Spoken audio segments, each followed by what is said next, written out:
So today I'm going to talk to you about a dream. I've had a couple others as well, but a dream that I've had that's been not only prophetic, but about praying in dreams or because of dreams.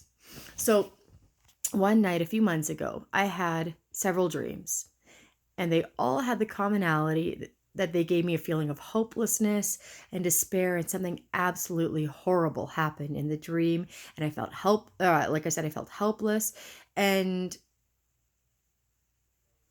it was just, and usually the action, I can't quite remember at this time what it was, but they were all common, and they all led me to think that I had to do something. So I woke up. For an example, the one dream, the one that I remember the most, was about my son Avery, and he fell down in the middle of a busy street in some busy city, and there were cars coming at him, and he had fallen down. And in this dream, I had a phobia of open spaces like I do in real life, and in real life I have a hard time moving into a street, and I don't think this dream is about open spaces or about my life, real life problem.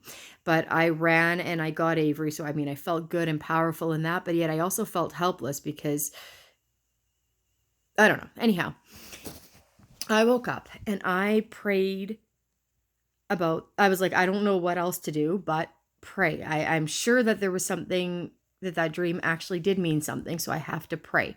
And so I prayed for everyone in our family to be safe, like everyone.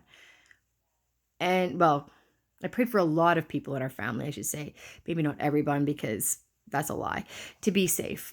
I even prayed we had 3 cats at the time in real life, 3 kittens. And my daughter, Elle, really loved those 3 kittens. And we did too, but she really did.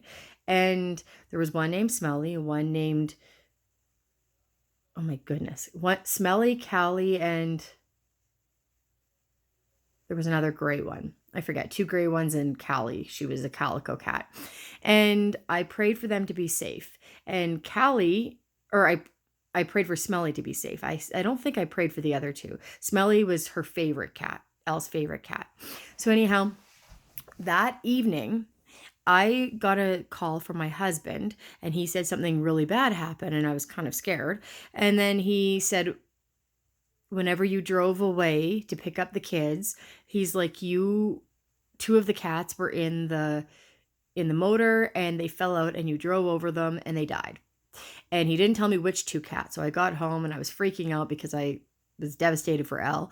And I found out that the one that was alive, and we prayed on the way home, me and the boys, they were the ones I picked up. We prayed, please help Smelly not to be one of the cats that died. Please, please God, please God.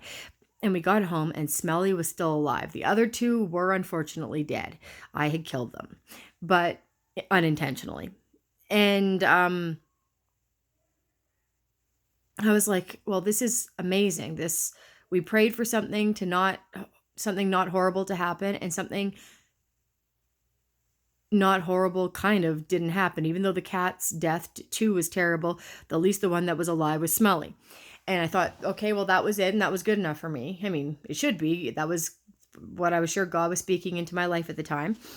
But the next morning, I was looking at Facebook, and I saw that a post from the day before. So I had the dream, let's say, on the 10th, and then I looked at my Facebook on the 11th and saw that on the 10th, there was a post from the 10th that said that this lady I know, her son almost died in the bathtub.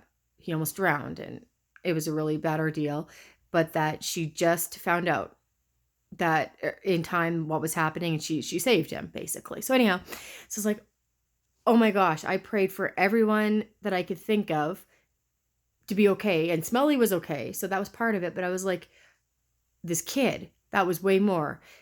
And then a sort of confirmation that my dream may have been like, if I wouldn't have prayed, maybe that kid would have died, was that my one of my relatives said she has these premonitions every once in a while, and I don't like that word so much, and neither does she. She's a Christian, and it's not really a Christian word, but she has this feeling, sometimes in dreams, but more often just this feeling that something is wrong. And sometimes she even knows not what's going to specifically happen, but like a little bit too much into the situation for it seems kind of weird.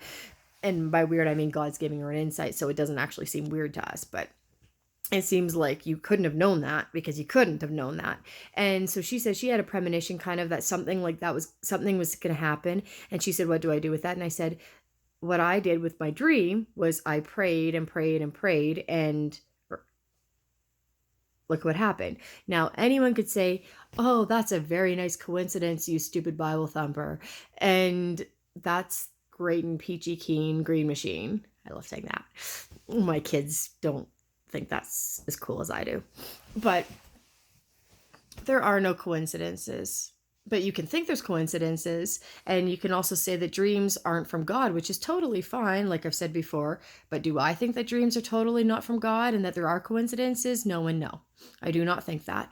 And so I praise God for giving me that dream, and that's happened several other times as well in dreams. And occasionally I have these, not that I actually think they're premonitions, but for lack of a better word at the moment, or to summarize it all up real quickly in one word, premonition. I have these premonitions